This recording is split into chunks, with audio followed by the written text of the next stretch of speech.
Joël 2. Après cela, je répandrai mon esprit sur toute chair. Vos fils et vos filles prophétiseront. Vos vieillards auront des songes. Et vos jeunes gens des visions.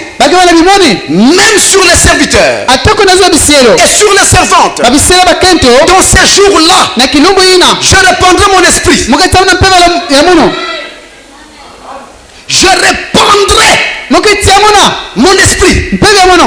Je répandrai. C'est une promesse. Et la parole de Dieu est toujours autant présente. Cette promesse s'est accomplie le jour de la Pentecôte.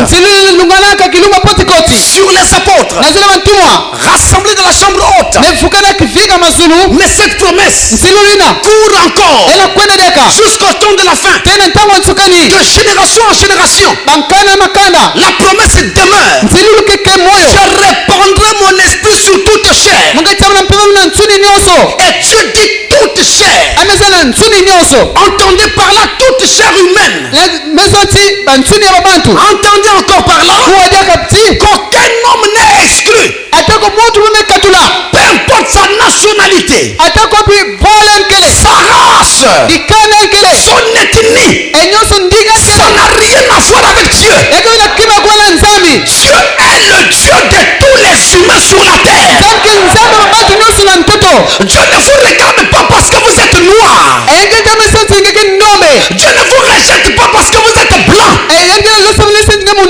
Dieu ne fait pas exception des gens. Mais Dieu traite avec tout le monde. Peu importe ce qu'ils sont. Quand ils viennent vers lui, il les reçoit. Et il traite avec eux.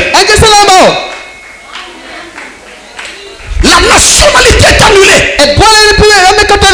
Et de toute façon, mes frères, la prédestination divine n'est pas basée sur la nationalité. Amen. Chaque âme est une âme. C'est la politique qui établit les nationalités que vous avez sur la terre. Le Saint-Esprit est une promesse. Et cette promesse court de génération en génération. Et cette promesse était accomplie au temps des apôtres, le jour de la Pentecôte.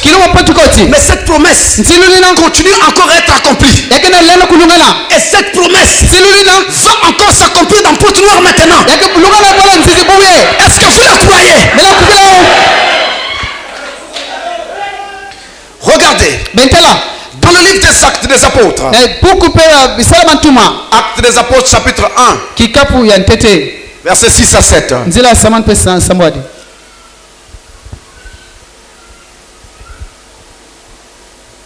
Écoutez bien.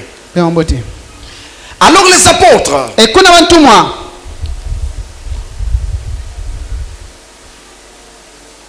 réunis lui demandèrent: Seigneur, est-ce en ce temps que tu rétabliras le royaume d'Israël? Il leur répondit: ce n'est pas à vous de connaître les temps ou les moments que le Père a fixé de sa propre autorité. Mais vous recevrez une puissance. Vous recevrez une puissance. Le Saint-Esprit survenant sur vous. Et vous serez mes témoins à Jérusalem, dans toute la Judée, dans la Samarie et jusqu'aux extrémités de la terre. C'est vraiment fondamental. Les démons ne peuvent pas nier ça. C'est une promesse. Et cette promesse est tellement claire qu'elle n'a pas besoin d'interprétation. Le Saint-Esprit est une promesse. Je dis, je redis, le Saint-Esprit est une promesse. Dieu nous a promis le Saint-Esprit. Je veux dire, Dieu t'a promis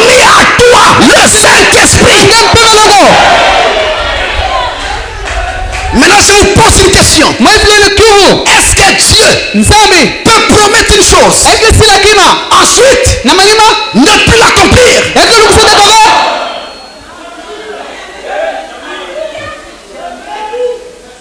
Est-ce que Dieu peut dire une chose ici, et demain vous découvrez que ce n'était qu'un mensonge? Alors si Dieu a promis, c'est que cette chose va arriver. Est-ce que vous le croyez?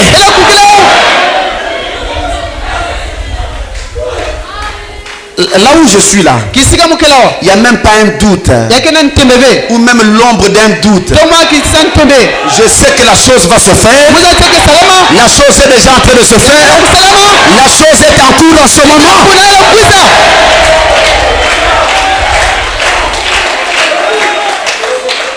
Sauf si vous me dites que Dieu a changé. Or il n'a pas changé. Alléluia. Écoutez ce passage. Écoutez ce passage. Vous savez, même si Dieu lui-même voulait refuser de nous donner, rappelez-lui la promesse. Nous allons dans Jérémie, au chapitre 1, versets 11 à 12.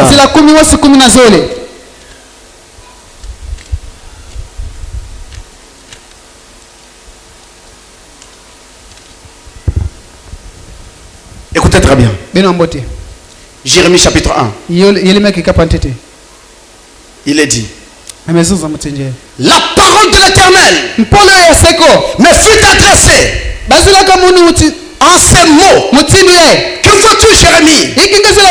Je répondis, je vois une branche d'amandier. Et l'Éternel me dit, tu as bien vu, car alléluia.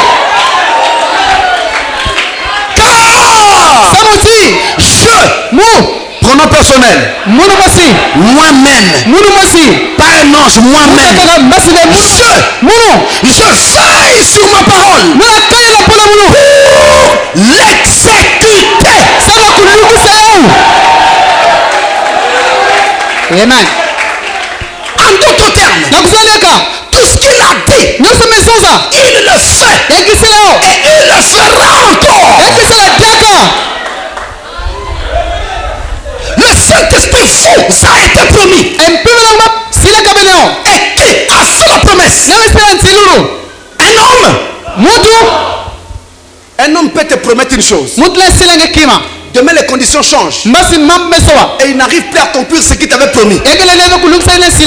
Mais pas Dieu.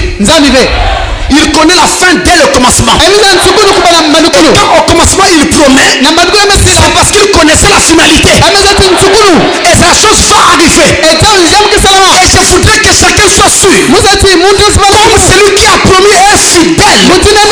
Croyez que vous l'avez même déjà reçu.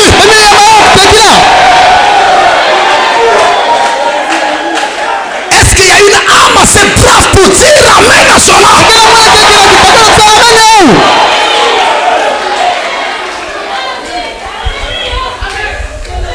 Ça ne peut pas faillir.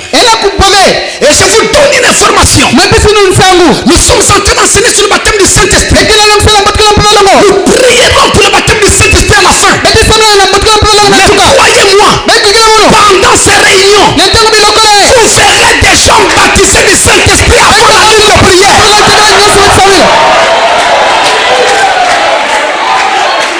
Qu'est-ce que Dieu va faire? Et tu vois un cœur qui devient disponible, il rentre. Un cœur lui rentre. C'est tout ce qu'il va faire.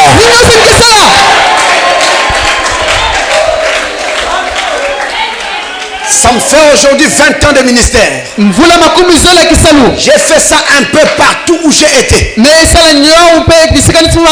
J'ai fait ça partout au nord, dans les plateaux. Partout où j'ai été prêché. J'ai fait ça plusieurs fois. J'ai vu Dieu. Une fois, c'est dans le plateau Mateke. Le diacre qui travaillait là ce jour-là a mené une femme devant moi. La prière du Saint-Esprit.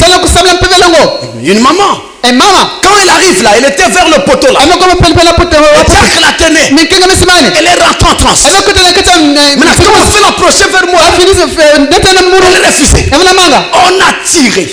Jamais. Elle est devenue forte. Elle craignait d'arriver jusqu'à moi. Et comme ceux qui tenaient, c'était deux bons gaillards. Ils se sont battus. Ils ont amené la femme jusqu'à moi. Dès que j'ai mis la main sur elle, elle s'est affalée. On l'a amené là dehors. Et les gens du village sont sortis. Les gens disaient, mais qu'est-ce qui s'est passé? Qu'y a-t-il? Le sous-préfet a quitté sa maison. Ils sont tous venus se mettre dans la rue. On s'alentour de l'église. Ils s'est demandé, qu'est-ce que c'est? Qu'est-ce que c'est?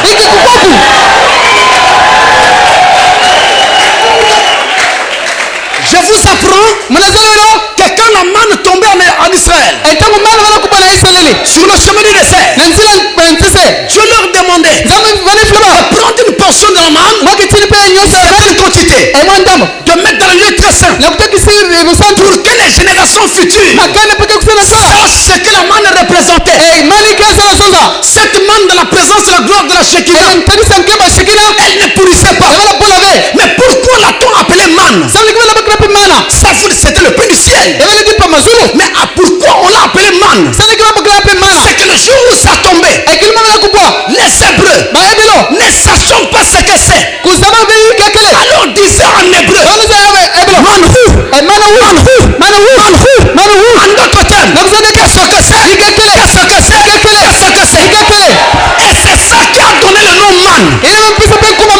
Voyez, à chaque fois que le Saint-Esprit tombe, il y a toujours manne.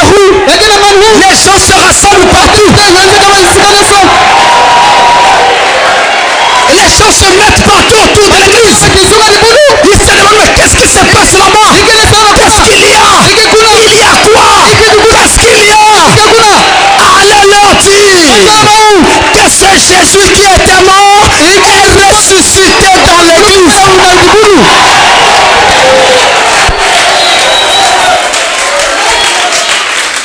Après cette séance de prière pour le baptême du Saint-Esprit, le lendemain, je suis parti voir la femme là qui ne voulait pas venir vers moi. Accompagné, je ne sais pas, de deux frères comme ça qui m'accompagnaient. On arrive chez elle. On demande à la femme, mais qu'est-ce qu'il y a? Pourquoi tu ne voulais pas approcher? Il dit, je ne pouvais pas. Mais tu ne pouvais pas, pourquoi? Il dit, pasteur, c'était trop dur. Mais qu'est-ce qui était dur?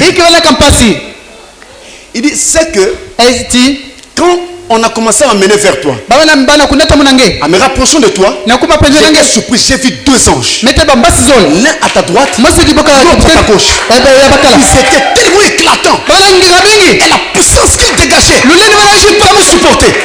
Certains n'arrivaient pas à arriver vers moi. Ne vous en faites pas. Ça, c'est une histoire que je raconte. Maintenant, on doit écrire cette histoire. Amen.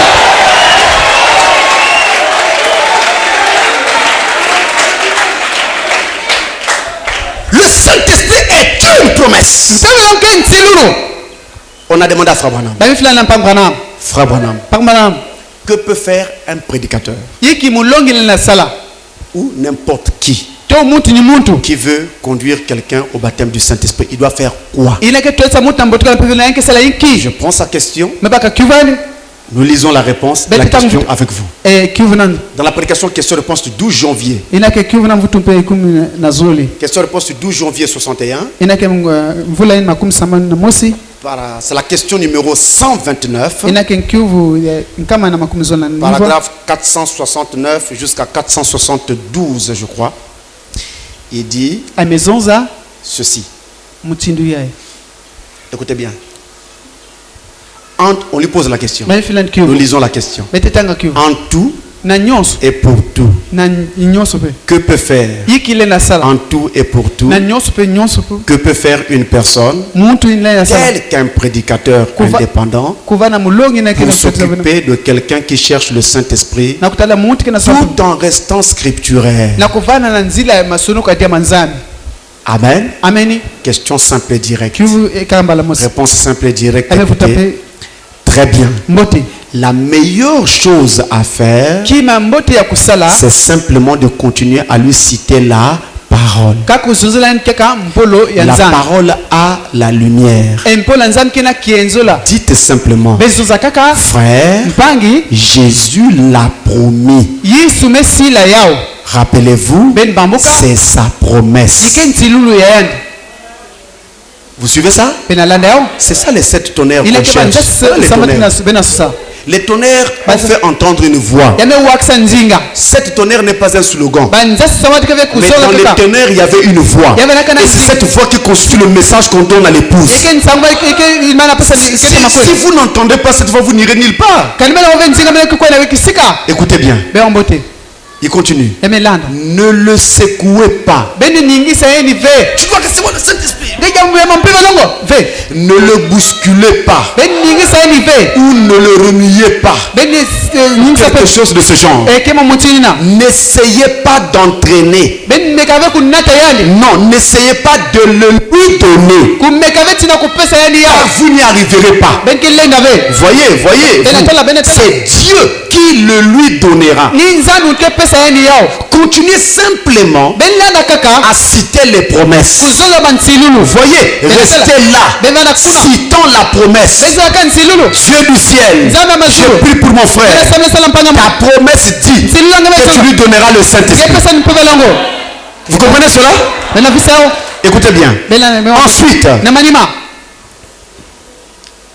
Ensuite, si vous essayez de l'encourager, il dira, oh frère, pasteur, frère, qui que ce soit qui est à ses côtés, je désire le Saint-Esprit. Frère, c'est une promesse. Dieu a fait la promesse. Voyez-vous qu'il a été promis? Ne doutez pas de cela. Si vous croyez la promesse, le Saint-Esprit viendra donc en vous à n'importe quel moment.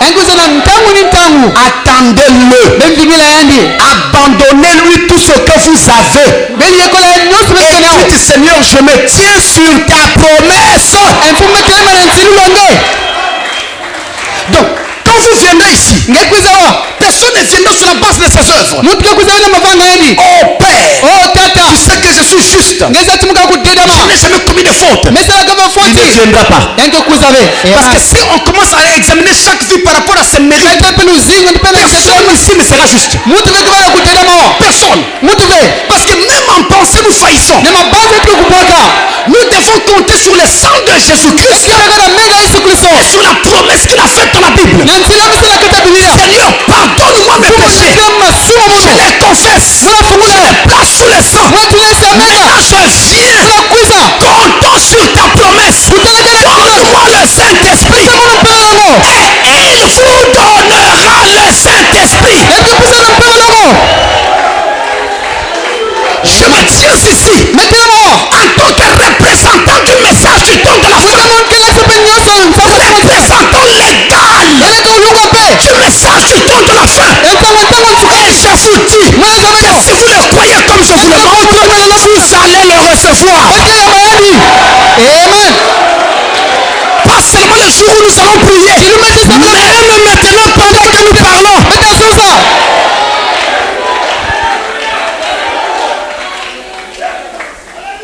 C'est une promesse. On ne secoue pas les gens. Et d'ailleurs, le jour même de la prière, la personne arrive, vous priez pour la personne.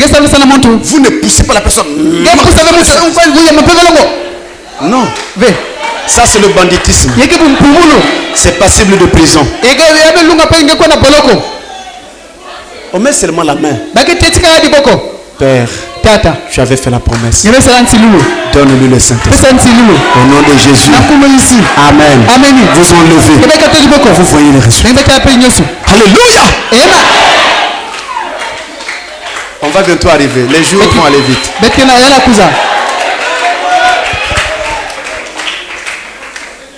C'est une promesse. Qui a fait la promesse? Dieu. Si c'était un homme qui avait fait la promesse, honnêtement, même moi, j'allais avoir des doutes. Parce que les hommes, tant que vous êtes bien avec eux, ils vous donneront tout ce que vous voudrez. Mais quand vous ne vous entendrez plus, il ne vous donnera plus rien. Donc il donnera le Saint-Esprit à ses amis, il refusera le Saint-Esprit à ses ennemis.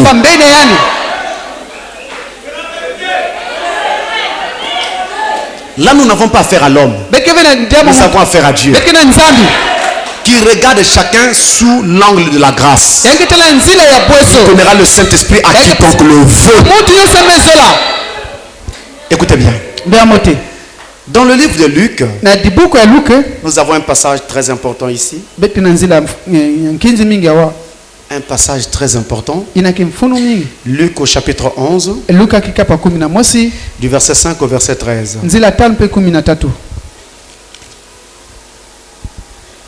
Verset 5 à 13, il est dit.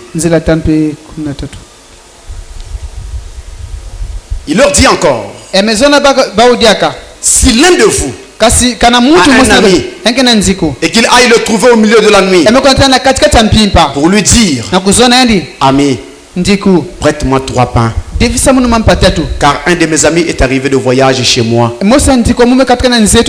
et je n'ai rien à lui offrir. Et si de l'intérieur de sa maison, cet ami lui répond, ne m'importune pas, la porte est déjà fermée, mes enfants et moi nous sommes au lit, je ne peux me lever pour te donner des pains, je vous le dis, quand même il ne se leverait pas pour les lui donner, parce que c'est son ami, il se leverait à cause de son importunité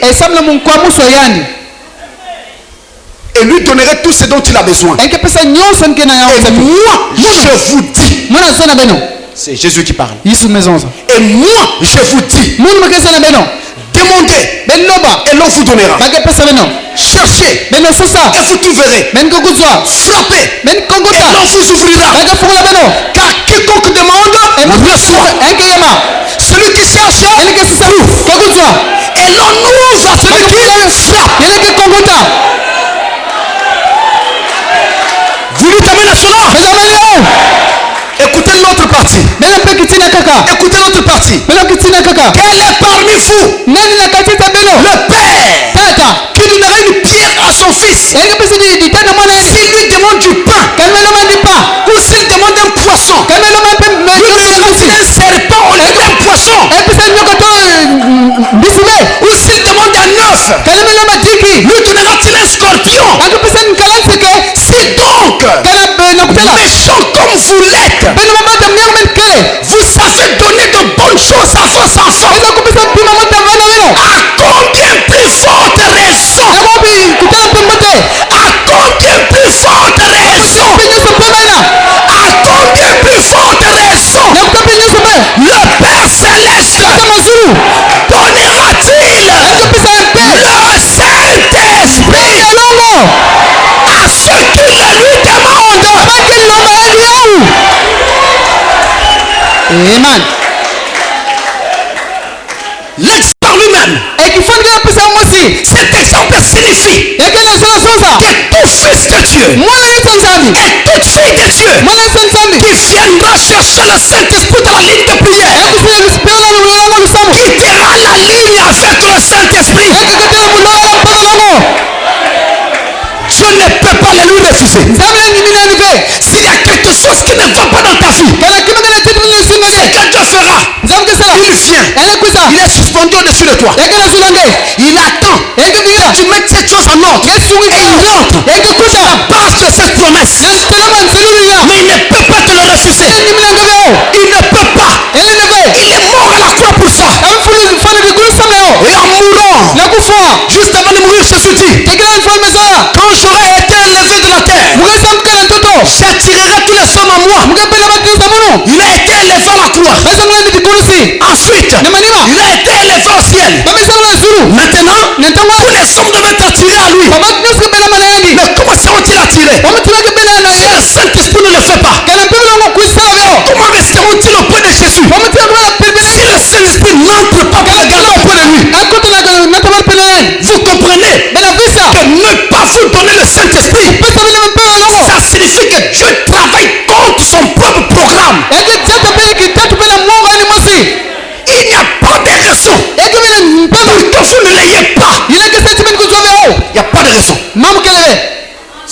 promesse. Et cette promesse est vôtre.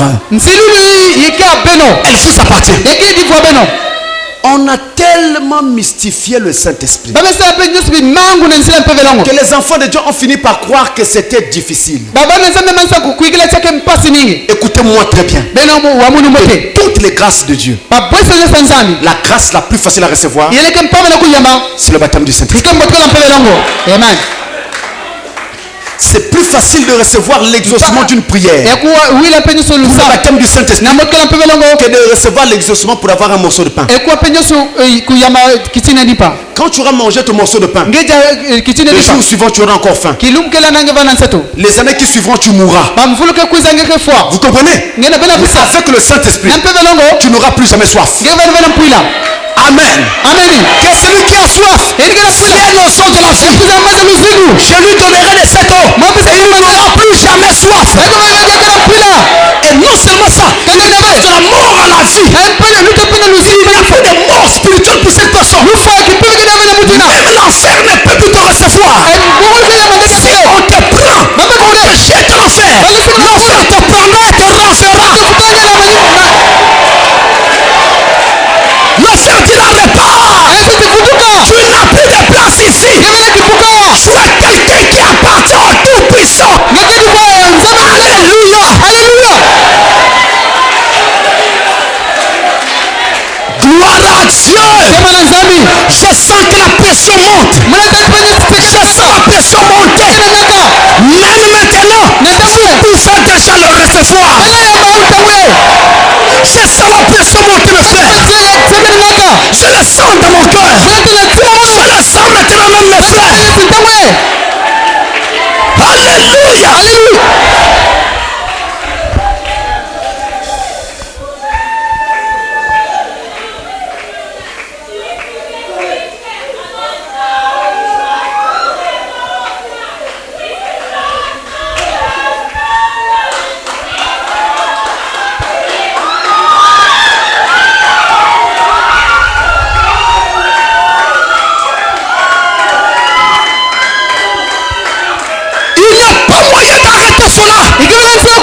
C'est une promesse et elle doit s'accomplir. Si Dieu est Dieu, si Dieu est Dieu, il doit accomplir sa promesse. Et la Bible dit Jésus-Christ est le même hier, aujourd'hui et éternellement. Amen. Alléluia.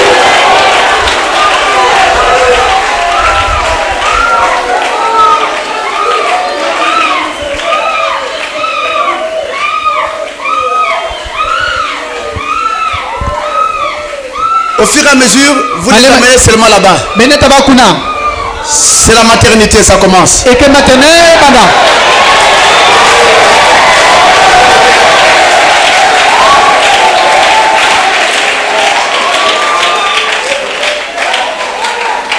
Et je suis fier de représenter un tel Dieu maintenant qui veille sur sa parole pour l'exécuter, qui parle et accomplit ce qu'il dit.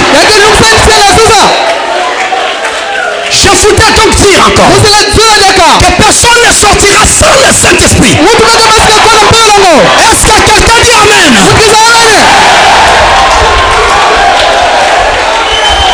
Je ne dis pas ça pour vous flatter. Je ne dis pas ça pour vous flatter. Mais je dis ça parce que c'est la promesse. Dieu l'a promis. Il a promis qu'il allait te donner le Saint-Esprit.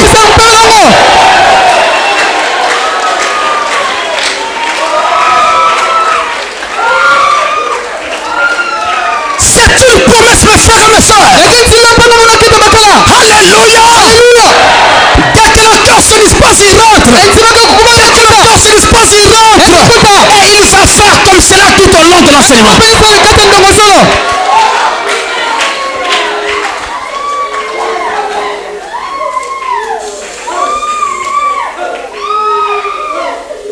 C'est une promesse. C'est une promesse. Elle ne peut ne pas s'accomplir. Elle doit s'accomplir. Elle est en train de s'accomplir.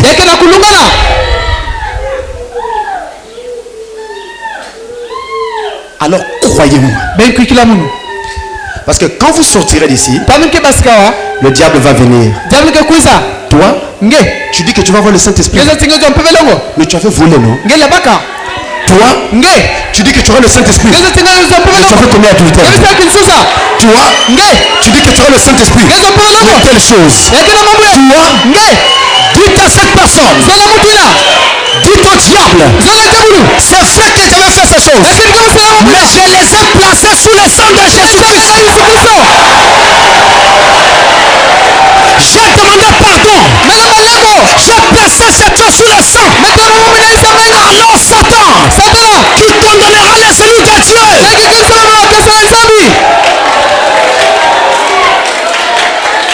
Alléluia. Ne vous laissez pas intimider. Ne vous laissez pas arracher votre promesse. C'est votre promesse. Accrochez-vous à votre promesse. Attachez-vous à la promesse. Allez de l'avant avec cela.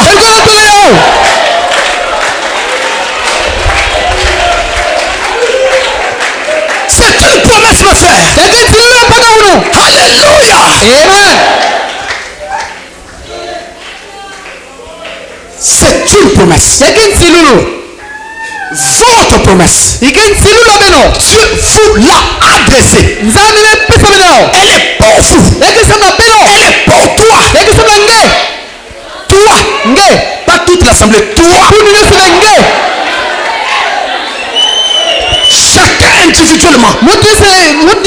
Si vous aimez Jésus, vous allez le recevoir. Parce que je vous dis, frère, si vous aimez Jésus, vous allez le recevoir. Parce que quelqu'un ne peut pas aimer Jésus comme vous l'aimez et être un démon. Ce n'est pas possible. Si vous aimez Jésus, vous allez le recevoir. Cette promesse est pour vous.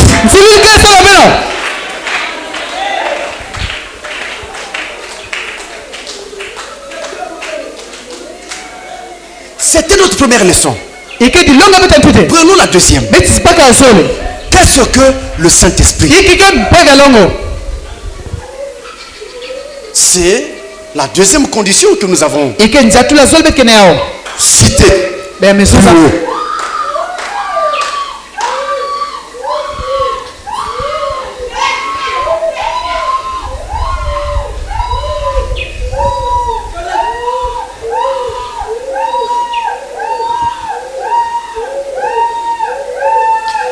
Amen. Amen. Le Saint-Esprit, vous ne pouvez pas le recevoir si vous ne savez pas ce qu'il est.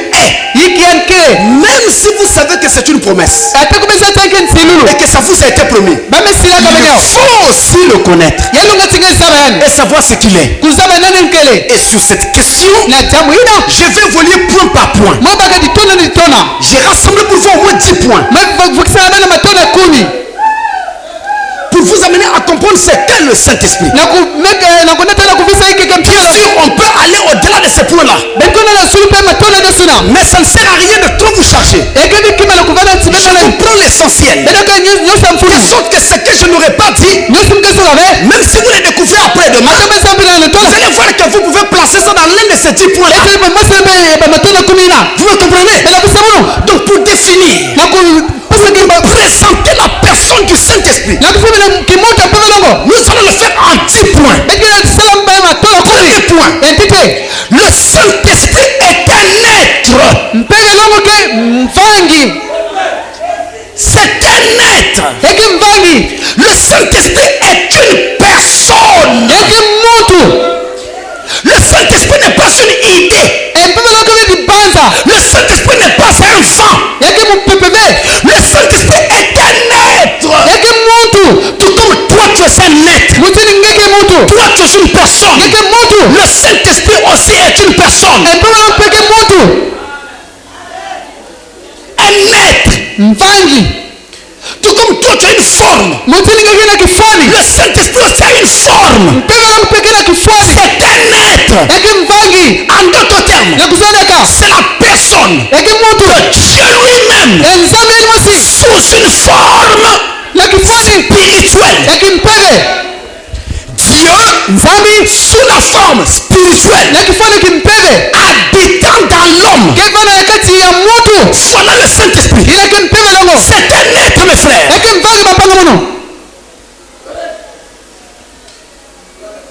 C'est une personne, un être, une personne, l'être de Dieu lui-même. En d'autres termes, c'est la personne du Seigneur Jésus-Christ. Sous une forme spirituelle, venant dans la vie de ses enfants. C'est ça le Saint-Esprit. Donc quand vous avez reçu le Saint-Esprit, il y a une personne qui est venue habiter dans votre vie. Cette personne-là s'appelle Jésus-Christ. Mais elle vient habiter en vous sous une forme spirituelle. Mais c'est un être. L'être de Dieu lui-même. Écoutez dans Matthieu, au chapitre 1, au verset 18, il est écrit: voici de quelle manière arriva la naissance de Jésus-Christ. Marie sa mère, ayant été fiancée à Joseph, se retrouvant enceinte par la vertu du Saint-Esprit. Par la vertu du Saint-Esprit. En d'autres termes, l'auteur de la grossesse de Marie qui amènera Jésus au monde, c'était le Saint-Esprit. C'est lui qui donna cette grossesse à Marie. C'est le Saint-Esprit est l'auteur de la grossesse. Jésus dit qu'il avait un père qui était plus haut. Si ce père-là est différent du Saint-Esprit, Jésus a donc deux pères: le Père Céleste et le Saint-Esprit qui a mené la grossesse. Ce n'est pas possible. Un enfant ne peut avoir qu'un seul père. Vous comprenez? C'est pourquoi le Père Céleste et le Saint-Esprit sont une seule et même personne. Et dans Jean 10, au verset 30, il est écrit: moi et le Père, nous sommes un.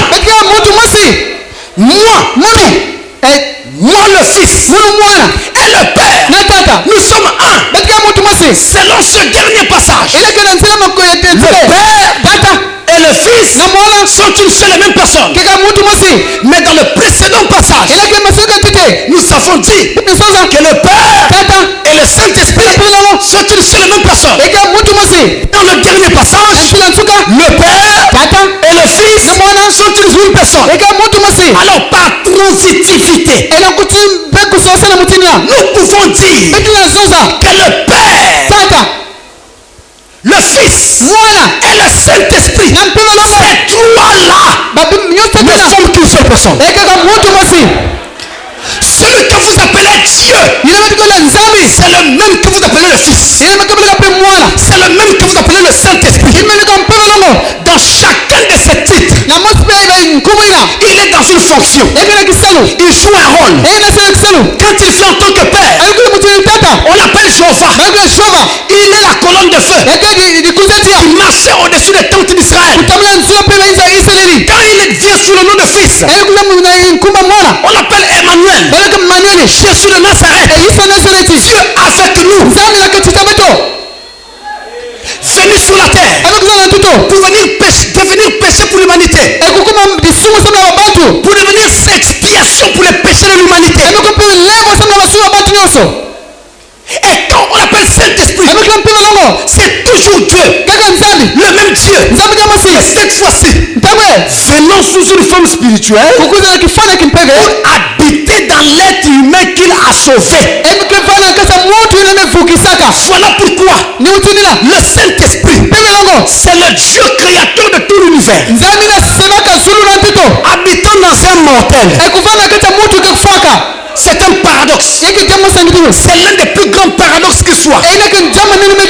Quel est grand Dieu? Le Dieu de ce grand univers est dans mon cœur, est dans ton cœur. Mais pendant qu'il est là, il est aussi dans notre frère, il est dans notre soeur, il contrôle tout l'univers en même temps. C'est un paradoxe. C'est pourquoi un chrétien déjà sauvé, né de nouveau, baptisé du Saint-Esprit, n'a rien envié chez les hommes des sciences occultes. Ils n'ont rien. Je répète, ils n'ont rien. Ils ont des tapis roulants.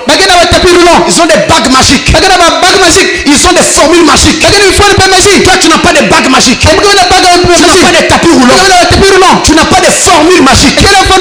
Mais ce qu'ils ne savent pas, c'est que le maître, que tous les esprits qui travaillent avec toi habitent dans ton cœur. Il est là dans ton cœur. C'est ça la particularité. Écoutez-moi très bien. Et je veux que ce cri s'entende jusqu'en enfer. Je sais que les églises ont embrouillé toute la chose. À tel point qu'on a présenté aux gens un christianisme cérémoniel, un christianisme formaliste, où on ne fait qu'observer des formes, des rites, des fêtes, des organisations. Ce n'est pas ça le christianisme originel. Le christianisme originel, c'est l'expérience de la Pentecôte dans l'homme. Le Saint-Esprit, Dieu, entrant dans une personne et changeant sa vie.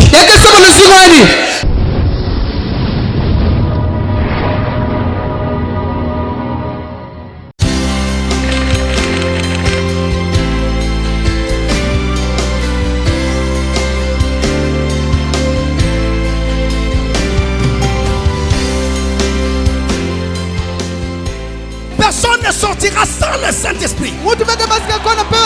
Est-ce que quelqu'un dit Amen?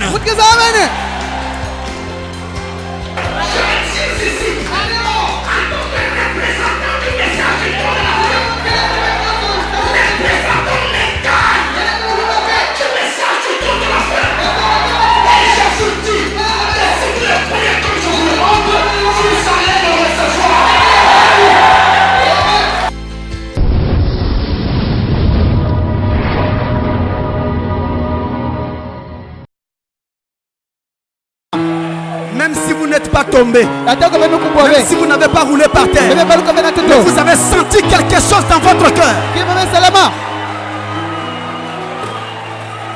Alléluia.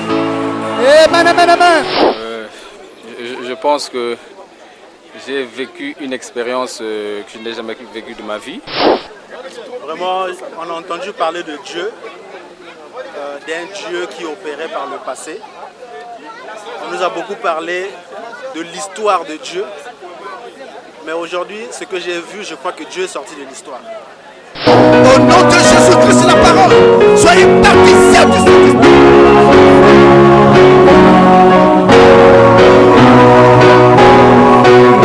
Ça fait très longtemps que je suis dans le message, je n'ai jamais vécu un moment de gloire de ce genre. Au nom de Jésus-Christ, la parole, reçois le Saint-Esprit.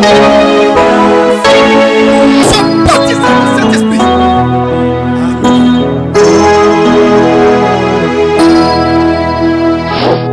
Au nom de Jésus-Christ, reçois le Saint-Esprit.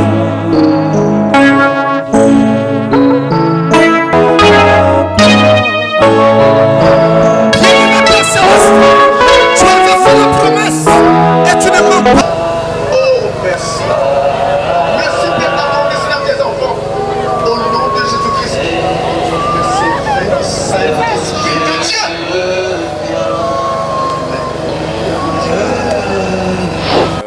Je sais que je venais pour un baptême, je savais que je venais pour un baptême du Saint-Esprit, mais je ne pensais pas que cela pouvait se passer de cette manière, parce que j'étais tellement calé en moi que je ne pensais pas que je pouvais me laisser transporter par des gens. Non, en temps normal, je peux pas m'asseoir sur le sol.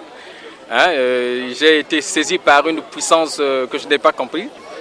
Et si bien que je ne pouvais même plus marcher. Hein, j'ai senti mes jambes s'alourdir et c'est comme si vous aviez été saisi par le courant électrique. Et de là, je me suis retrouvé dehors, sur le sol. Vous voyez bien comment je suis vêtu. Alors, je pense qu'en véritable père de famille, on ne s'assirait pas sur le sol en temps normal. Et je pense que c'est une expérience vraiment surnaturelle que j'ai vécue. J'ai vu que Dieu est un Dieu qui est au présent. On a vécu la Pentecôte à l'ancienne mode. Nous avons vu des gens être saisis par le Saint-Esprit, tomber, rouler, parler, crier, sauter, danser. Et je bénis le Seigneur de ce que Dieu confirme ce ministère. Et je crois de tout mon cœur que des hommes sont nés dans cette ville, des femmes sont nées. Et Dieu fera des choses encore plus glorieuses avec ce ministère. Dieu n'a fait que répéter Acte 2, le chapitre des apôtres, le jour de la Pentecôte. C'est ce que nous avons vécu. Les gens ont roulé par terre, les gens parlaient en langue avant même d'arriver chez le pasteur. Vraiment, ça a été puissant ce matin. Dieu s'est vraiment déversé en puissance. Les gens ont été baptisés du Saint-Esprit. On a vécu encore une nouvelle Pentecôte. Rentrez chez vous. Et frère Branham dit, Dieu ne peut pas vous donner le Saint-Esprit aujourd'hui et vous le reprendre demain. Ça ne se fait pas. Ça ne se fait pas. Ça ne se fait jamais. Quand il a donné pour toujours.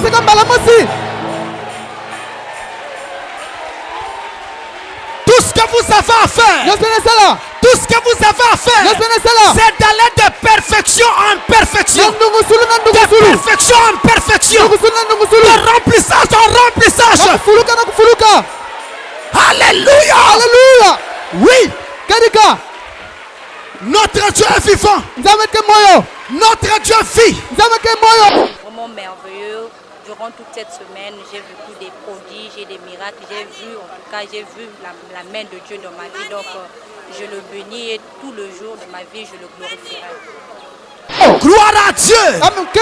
De toute façon, vous verrez l'onction continuer. Ça va continuer. Ça va continuer. Quelque chose ne sera plus le même en vous. Gloire à Dieu. Gloire à Dieu.